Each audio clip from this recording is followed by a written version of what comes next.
Këto shënime dua t'i nis me një reflektim parathënës lidhur me disa simptoma të cilat më shqetësojnë dhe duhet të shqetësojnë çdo që është interesuar që gjërat të shkojnë më mirë në Shqipëri, jo të shkojnë më keq. Dhe besoj që edhe ndër ata që protestojnë, një pjesë duan që gjërat në Shqipëri të shkojnë më mirë dhe janë sinqerisht shqetësuar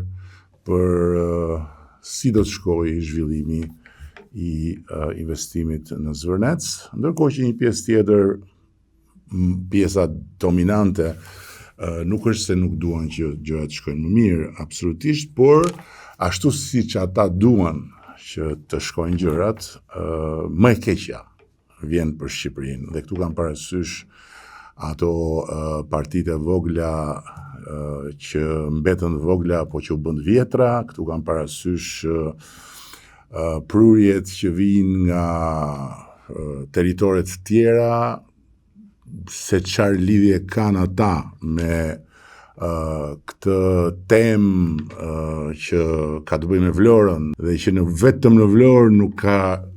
shkaktuar asnjë lloj proteste sepse Vlora masivisht atje e do zhvillimin. Kjo është një pikpyetje të cilës unë nuk dua t'ja jap përgjigjen, por do ta lë pikpyetje. Dhe duke shkuar në Vlorë, dua të ndalem tek një simptom shumë problematike, e cila po forcohet dita ditës. Anullimet e rezervimeve për sezonin nga turistët e huaj. Kam marrë shumë mesazhe, por natyrisht që unë nuk mund të dalë dhe ta përdor këtë që të thuhet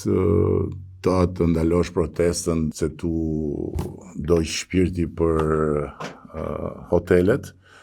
por nga ana tjetër nuk mund të ripa thënë që edhe në Vlorë dhe në Durrës ka pasur protesta të operatorëve turistik. Protesta sensibilizuese. Në Vlorë kanë qenë rreth 95% e atyre që zotrojnë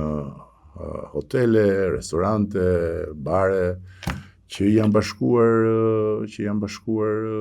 protestë sensibilizuese duke kërkuar mirë kuptim që sezoni të mos dëmtohet, sepse është një dëmtim i drejt